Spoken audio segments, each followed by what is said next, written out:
안녕하세요. 오늘의 오전 브리핑 시작하도록 하겠습니다.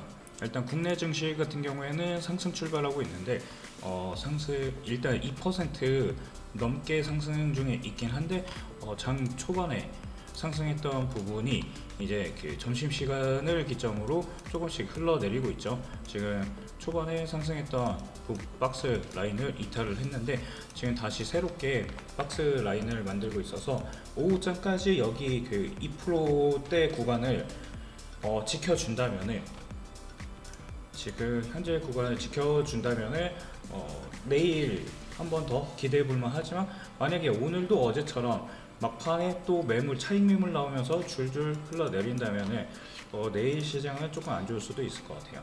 하지만 일단 긍정적인 요소들로만 본다면은 일단 시장에 계속 말씀드리지만 외국인 자본이 계속해서 꾸준하게 유입되고 있죠. 이게 무척이나 중요한데, 추세적으로 유입된다는 거는 긍정적인, 왜냐면 외국계 자본은 한번 추세를 타면은 그 방향성대로 쭉 밀고 나가요. 그렇다는 거는 지금 현재 국내 주식들이 저평가, 그러니까 가치 대비 이제 평가 가치가 낮다는 거죠. 그러니까 여전히 돈 잘 벌고 수출 잘 하고 있는데 굳이 지금 가격일 필요는 없지 않을까라는 생각을 갖고 있어요. 일단 오늘의 이슈들을 살펴보자면, 일단 미국이 이란에 12일째 공습을 개시하고 있다. 12일 동안 이란을 뚝갑 패고 있는데, 지금 이러한 상황이 지속되게 된다면 유가에 결국에는 영향을 미칠 거고, 이게 물가로까지 이어지겠죠. 근데 이렇게 트럼프 대통령이 강경책을 하는 이유는 이란이랑 협상이 잘 안 되고 있는 것 같아요. 왜냐면 협상이 잘 되었다면은 굳이 미국이 이렇게 이란을 다시 그러니까 재타격할 필요가 없는데, 이란도 그렇지만 이란도 양보하지 못하는 부분이 있을 거고, 그리고 미국도 역시나 양보하지 못하는, 특히 이란이 핵 관련해 가지고 완전한 포기를 원하는 것 같은데 이란은 그거에 대해서 원치 않는 것 같고, 그리고 이제 복구까지 시켜줘야 된다고 하니까, 왜냐면 이란 지들이 이겼다고 말을 하고 트럼프는 트럼프대로 본인이 이겼다고 하니까 이 비용에 대한 문제가 생겼어요. 이 문제를 호르무즈 해협 통과하는 거에 따라서 부과를 하려고 한 것 같아요. 실제 내부 사정은 모르겠지만 어쨌든 이 복구 비용 충당을 해야 되는데, 그게 만약에 호르무즈 해협에 부과를 하게 된다 그럼 결국에는 유가가 내려오지 않을 거예요. 왜냐면 이게 관세랑 똑같은 거거든요. 통행료를 받는다는 건 관세를 받는다는 거예요. 관세를 받으면 당연히 세금이 추가되니까 물가에 영향을 주겠죠. 물품 가격이 올라가는 요인이 되는 거예요. 그러다 보니까 미국도 이 부분은 아닌 것 같다 싶어서 이 부분에 대해 다시 논의를 하려는 것 같은데, 그렇다고 이란이 이 복구 비용을 온전하게 미국한테만 삥 뜯을 수 없겠죠. 미국은 안 줄 거고. 그러다 보니까 동맹국들을 끌어들여야 하는데, 동맹국들이 여기에 끌려 들어가고 싶지 않죠. 왜냐면은 우리들이 일으킨 전쟁이 아니고 미국 트럼프가 일으킨 전쟁이잖아요. 그러다 보니까 이렇게 이란도 물러서지 않고 트럼프 대통령도 추가 타격 경고, 그러니까 지금 계속해서 이제 호르무즈 해협에서 이제 이란이 다시 선박을 공격했는데, 이게 협상이 안 되고 있으니까 진척이 안 되니까 이란도 강경하게 나가는 거고, 트럼프 대통령도 추가 타격하는 것처럼 강경하게 나가는 거예요. 그러다 보니까 이 협상이 어떻게 진행될지 무척 중요해졌다라는 부분이죠. 그래서 이 부분도 유가 상승 요인이라 시장 불확실성 요인 중 하나고요. 두 번째는 이제 오늘 발표된 거죠. 60개국, 그러니까 원래 기존에 관세 때리던 그 국가들에게 이제는 새롭게 무역법 301조 이 관세를 다시 한번 부과하겠다라고 밝혔어요. 그러다 보니까 이제 관세를 받게 된 국가들 입장에서는 무척이나 안 좋은 상황이고요. 하지만 이게 원래 새로운 뉴스는 아니긴 해요. 원래 기존에 있던 관세 부과 이슈라서 오늘은 특별히 이슈가 되진 않았지만, 이 부분 역시 미국에게는 장기적으로 안 좋은 거예요. 왜냐면은 60개 교육국에게 관세를 주는 건, 아까도 말씀드렸죠. 관세는 세금이잖아요. 물가에 영향을 줘요. 물가가 상승하게 해줘요.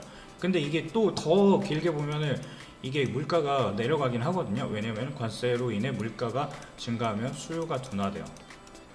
수요가 둔화가 되겠죠. 수요가 둔화되면 물가는 다시 떨어질 거예요. 근데 이 사이클, 그 수요 둔화 사이클까지 가기 전에는 물가가 오르는 사이클이 먼저고, 그로 인해 일단 타격받는 건 미국 자국민들이죠. 그런데 지금 트럼프는 그거는 생각 안 하는 것 같아요. 그래서 이 부분이 결국에는 돌고 돌아서 미국에게 피해를 줄 수 있다. 하지만 그 전까지는 우리 그 미국에 수출하는 기업들에게는 안 좋은 악재로 작용할 수 있다라고 생각을 하시면 돼요. 그래서 오늘 두 가지, 관세하고 유가, 그러니까 호르무즈 해협, 미국 이란 전쟁 이슈, 그러니까 미국 전쟁 이슈하고 관세 이슈 두 가지 때문에 우리 증시가 초반에 비해 흔들리는 것 같아요. 근데 어제는 그렇게 큰 이슈는 없긴 했거든요.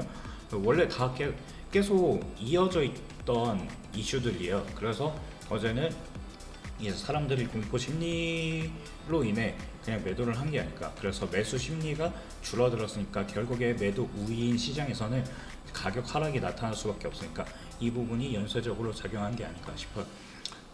그런 와중에 지금 일본은 우리보다 더 큰 문제거든요. 일본은 지금 39년, 거의 40년 만에 최악의 순간을 맞고 있어요. 엔화 가치가 떨어진다는 거는 수출 기업에는 좋거든요. 수출할 때는 좋아요. 왜냐면 가치가 떨어지면은 환전을 할 때 당연히 평가 가치는 높아지겠죠. 똑같은 달러를 예전에는 1달러에 100엔이었다면 지금 1달러에 160엔이라 쳐봐요. 150엔이라 쳐봐요. 그럼 50%가 오른 거잖아. 그러면 가만히 앉아서 똑같은 금액을 수출을 해도 50%가 수익으로 증가하게 되는 거예요. 그러다 보니까 엔화가 약화가 되면 수출 기업은 좋지만 일본 수출보다는 일단 내수 문제가 크죠. 내수 문제가 크기 때문에, 왜냐면 얘네들도 수입이 엄청나게 많이 하고 있어요. 원유도 수입해야 되고 여러 가지 물품들을 수입해서 쓰는데, 그러다 보니까 내수가 타격을 받을 수밖에 없어요. 왜냐면 수입 물가가 올라간다는 것은 엔화가 떨어진다는 것은 수입 물가가 올라간다는 거고, 그건 결국 자국민들한테 타격을 주겠죠. 그래서 이런 부분을 일본이 잡으려고 하는데 이것도 잘 안 되는 것 같긴 해요. 왜냐면은 지금 여러 가지 이슈가 있는데 타카이치 지금 현재 일본 총리죠. 일본 총리가 이제 적극 확장 재정 정책, 그러니까 돈을 뿌리겠다는 거야. 돈을 더 많이 뿌린다는 거니까 그냥 통화 가치가 하락하겠죠. 그러니까 N 가치가 떨어지는 거예요. N 가치가 떨어질 수밖에 없는 요인이고, 두 번째는 이제 금리 인상을, 원래는 일본이 금리 인상을 하겠다 했었는데 이제 금리 인상을 견제하는 듯한 문구, 그러니까 금리 인상을 못 하게 된다. 금리 인상 기대가 꺾였어요.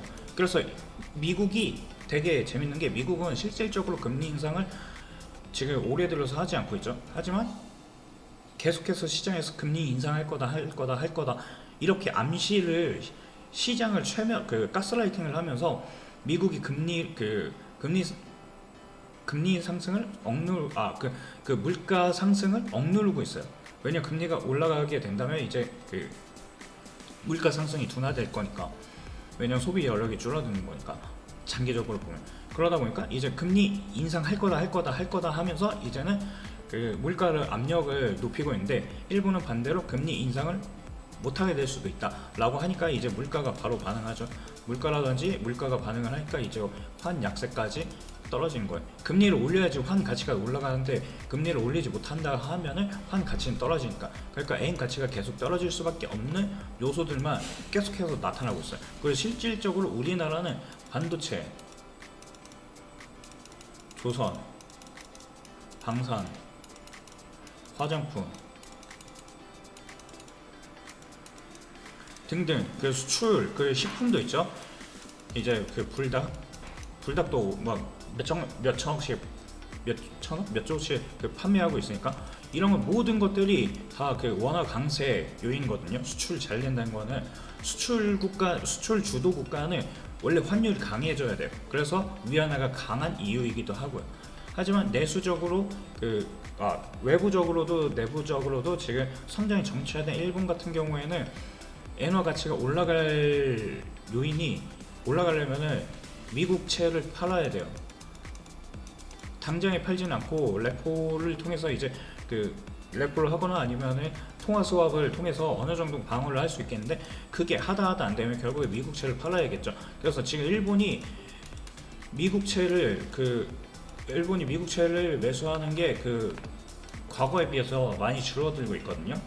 과거에는 미국채를 가장 많이 사고 있는 일본이었는데, 이제는 일본이 여전히 1등, 많이 보유한 건 1등이긴 한데 매수하는 폭이 줄어든 거죠. 그러다 보니까 일본이 미국채를 매도하게 되는 순간 이제 미국이 난리가 날 거예요. 그러다 보니까 이거를 미국은 미국채 수요를 계속해서 유지시킬 필요가 있어요. 미국채 수요가 있어야지 미국 달러를 계속 찍어낼 수 있으니까. 그러니까 미국은 아마 코인을 활용할 거예요. 그래서 이 코인을 가지고 미국채 수요를 계속 유지시키려 하겠죠. 그러다 보니까 이 코인 시장이 활성화가 될 건데, 지금 비트코인 64,000에서 올라서 65,000, 6,000 정도 되는 걸로 알고 있는데, 그게 이제 왜 강한지 내부적인 걸 보셔야 돼요. 그래서 코인 시장은 앞으로도 계속 관심 있게 지켜보시면 좋을 것 같고요. 근데 이 모든 게 다 연관되어 있다. 일본, 미국, 그리고 지금 이란까지 포함되어 있죠. 그리고 세계 모든 게 연관되어 있죠. 왜냐면은 미국이 이란 치면서 유가가 올라갔고 세계가 안 좋아지고, 그리고 세계가 안 좋아지니까 일본 엔화까지 같이 안 좋아지는 거죠. 이 모든 게 합쳐져 있긴 하지만 어쨌든 세계랑 일본이 안 좋아지고, 그러다 보니까 미국도 안 좋아질 수 있게 된 거예요. 그러다 보니까 이 사이클이 모두 하나로 이어지는 거예요. 이게 다 하나의 사이클이기 때문에 논외는 한국입니다. 한국은 신기하게도 이 모든 것들에서 영향을 받으면서도 강해요. 왜냐하면 수출이 역대급 호황이니까. 그래서 우리나라 기업이 엄청나게 잘하고 있어요. 지금 엄청 잘하고 있어서, 만약에 이런 것들이 아니었으면 엔화보다 원화 가치가 더 박살났을 수가 있어요. 그런데 그럴 필요가 없어졌다. 왜냐? 한국 기업들이 특히 반도체가 엄청나게 폭풍 성장했기 때문에. 그래서 이 모든 것들이 연관되어 있다는 걸 지켜보시면 좋을 것 같아요. 그리고 두 번째 문제가 있는데, 일단 사모펀드 압박이 엄청 심하다고요. 지금 문제라기보다 이건 장기적으로는 호재가 아닐까 싶어요. 단기적으로는 문제거든요. 사모펀드 문제가 계속해서 작년부터 이어지고 있는데, 얘네들이 기업을 제때 팔았으면 문제가 없는데, 이게 금리가 올라가다 보니까 이거 매도를 못한 거죠.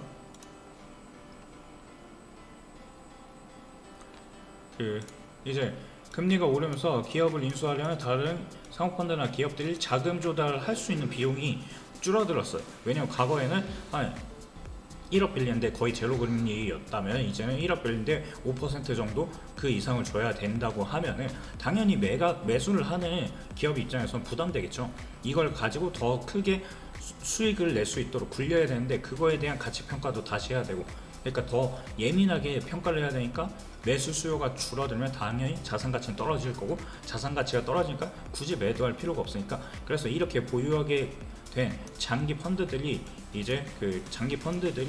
나머지 향후 어떻게 될지, 얘네들이 금리를 더 올리면 당연히 얘네들도 못 버티겠죠. 갖고 있는 거를 헐값에라도 처분해야 될 수도 있고, 그러면 연쇄 불허가 날 수도 있고, 그러다 보니까 이런 모든 것들이 안 좋은 영향을 미치고 있어요. 그래서 시장에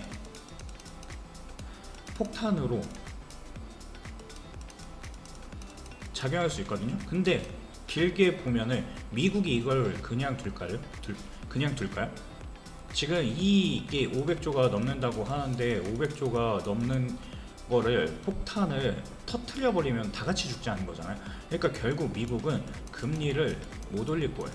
금리를 올리게 되면은 이 폭탄이 터져버리니까, 빵 하고 터져버리니까 이 폭탄을 막아야 돼요. 그러니까 결국에 금리를 못 올릴 거고, 예상으로는 말은 매파적이겠죠. 하지만 실제 행동은 비둘기예요. 그러니까 금리를 못 올릴 거라고요. 금리를 올릴 수 없을 거라고. 그래서 이 기사를 봤을 때 그러면 미국은 금리를 못 올리겠네. 그러면은 더 길게 볼게요. 그러면은 금리를 못 올려요 미국이? 그러니까 한국은 올리죠. 한국은 금리를 올릴 수가 있어요. 지금도 한 번 올렸고 이제 앞으로 두세 번 더 올린다고 했으니까, 그러면은 미국이랑 0.25%씩 세 번만 올리면은 금리 차가 없어요. 금리 차가 없어져요. 왜냐면 미국은 3.5 정도고 지금 우리나라가 2.75니까 0.75%만 더 올라가면 되니까 딱 세 번만 올리면 되거든요. 그럼 금리차가 없어지잖아요. 그러면은 원화가 더 강세일 거예요. 원화가 강세일 거고, 원화 자산, 원화로 된 자산, 그러니까 국내 주식, 채권, 부동산 이런 것들 모든 것들이 다 가치가 올라가게 될 거예요. 왜냐면은 달러 대비, 왜냐면 원화가 올라간다는 거는 원화로 된 자산 가치 역시 매력도가 높아진다는 거니까. 그렇기 때문에 결국에는 원화, 그러니까 한국으로 외국 자본이 들어올 수 있는 요소가 되는 거죠. 그러니까 이 모든 것들을 보면은 우리에게는 좋지 않을까. 왜냐면 미국이 금리를 안 올리고 우리는 계속 성장 지속이 예상되니까 금리를 계속 올릴 거고, 그러면은 당연히 금리 차가 줄어들면 국내 채권을 사러 오겠죠. 왜냐면 미국은 오히려 금리를 내릴 가능성이 높으니까. 그러면 이제 미국 달러 자산보다는 원화 자산이 높아질 거고, 그럼 결국 외국인이 우리나라 쪽으로 계속해서 유입될 거고, 지금 이러한 변동성이 어느 정도 감소될 가능성이 있다라는 거죠. 물론 이 자금은 단기 성향일 수도 있어요. 하지만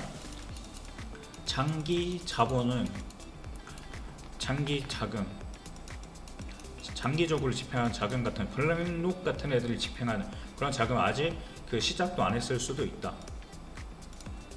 그러니까 이 모든 것들을 보면은 지금이 국내 증시가 가장 저평가되어 있는 그때가 아닐까 싶은 생각을 갖고 있습니다. 그래서 삼성전자, 하이닉스 다 괜찮은 종목이고, 그 외에 제가 계속해서 APR이나 달바글로벌 아니면 그 파마 리서치 같은 피부 미용, 화장품 이런 쪽 계속 언급드리는데 그쪽도 같이 관심 받을 거고, 조선, 원전, 방산 이런 애들도 침체기를 벗어날 수 있고, 특히 전력기기 쪽은 앞으로 더 좋아질 거예요. 그 반도체만큼이나 각광받는 게 전력 설비 관련 그 테마 쪽이니까. 그래서 그런 거를 길게 보시길 바라고, 지금 7천 구간에서 머물고 있는데 이 7천이 한 번 더 버티면은 펌핑해서 8, 9천 다시 찍고 이제 1만 시대까지 갈 수도 있다라는 거를 참고해 보시면 좋을 것 같습니다. 그래서 오늘 브리핑이 이 정도로 마치도록 하고, 일단 제가 오늘 보고 있는 종목 세 가지를 또 말씀드리도록 할게요. 일단 오늘의 종목은 SK텔레콤 장 초반 대비 올랐죠. 그리고 바이오비주예요. 바이오비주는 시가 대비해서 만약 시초가 들어갔으면 7, 8% 기대 수익을 올릴 수 있습니다. 그리고 흥구석유 계속해서 말씀드리죠. 아까 말씀드렸죠. 호르무즈 해협 봉쇄, 이란 전쟁 이런 거 계속 이어질 거라서 결국에는 흥구석유도 지금 박스 뚫고, 지금 이 매물 구간 때문에 한 번에 못 가는 건데, 지금 이 박스, 이 라인 지금 14,000원 구간이죠. 14,000원 구간을 뚫는 순간 16,000, 18,000이 다음 레벨이에요. 여기까지 1차 목표 잡고 대응해 보셔도 되고, 아니면은 그 이후에 파동의 크기를 보고 대응하셔도 될 것 같아요. 그래서 이런 종목들은 제가 항상 말씀드리지만 지금 아침마다 그 장 시작되기 전에 미리 이슈라든지 그런 것들 다 체크하고 말씀드리고 있고요. 지금 여기 보시면 관심 종목, 오늘의 관심 종목 8시 5분에 말씀드렸고, 이런 것들을 매일매일 체크해서 안내드리고, 관련 정보들 이렇게 시황이라든지 아니면 이슈들 체크하실 수 있도록 계속해서 안내해드리고 있으니까, 이 채널에 실시간 정보를 받아보고 싶다 하시는 분들은 왼쪽 하단에 있는 전화번호, 이 전화번호를 통해서 입장 가능하시다는 거 참고하시기 바라겠고요.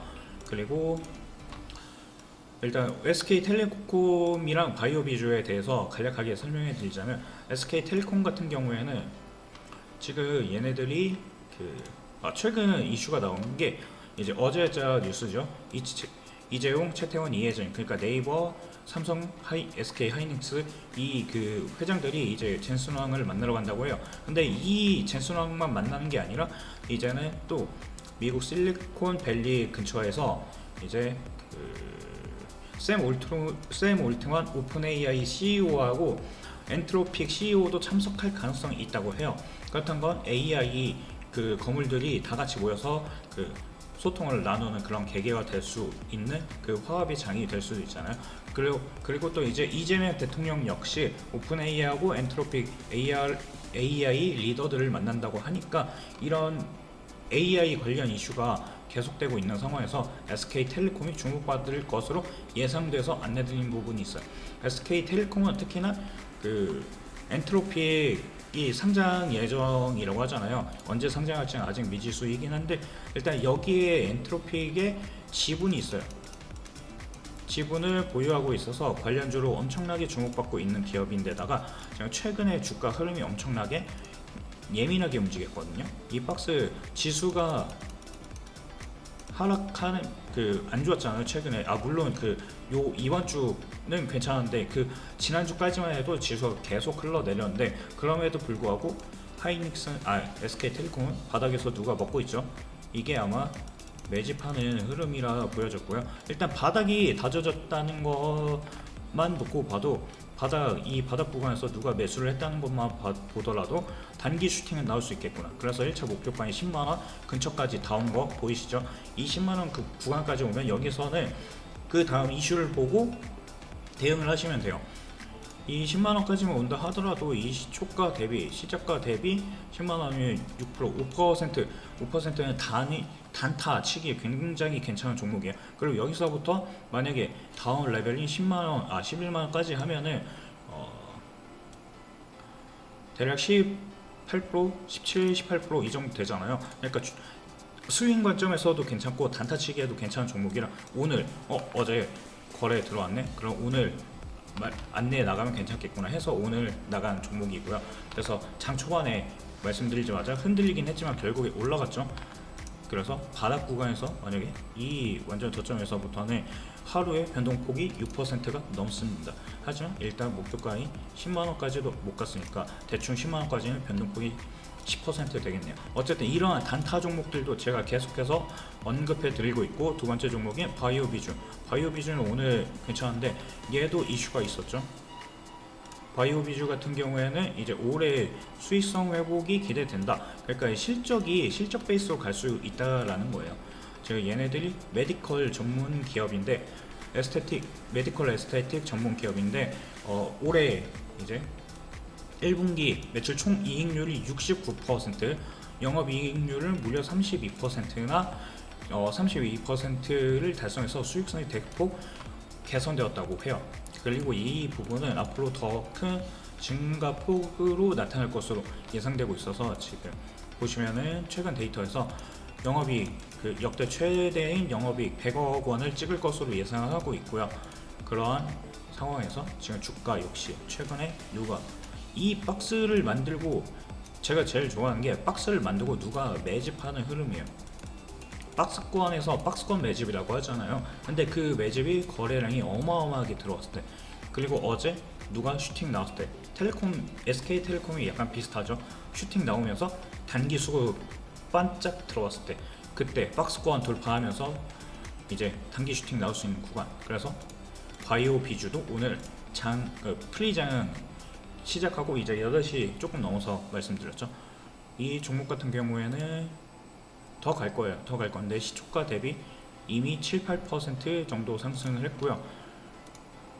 일단 기대는 9,000원까지 보고 있긴 해요. 근데 9,000원에서 흔들릴 수도 있고 이 밑에서 깨질 수도 있어요. 왜냐면 여기서부터 이제 다음 매물 구간이 있으니까 이걸 넘어서야지 13,000원, 14,000원 갈 수 있는데, 그거는 파동의 크기, 거래가 더 많이 들어와야 된다 보고 있으니까 이 부분 역시나 지속적으로 체크를 해보시면 좋을 것 같습니다. 그래서 오늘 종목 3가지, 흥구석유, SK텔레콤, 그리고 바이오비주 3가지 말씀드렸고요.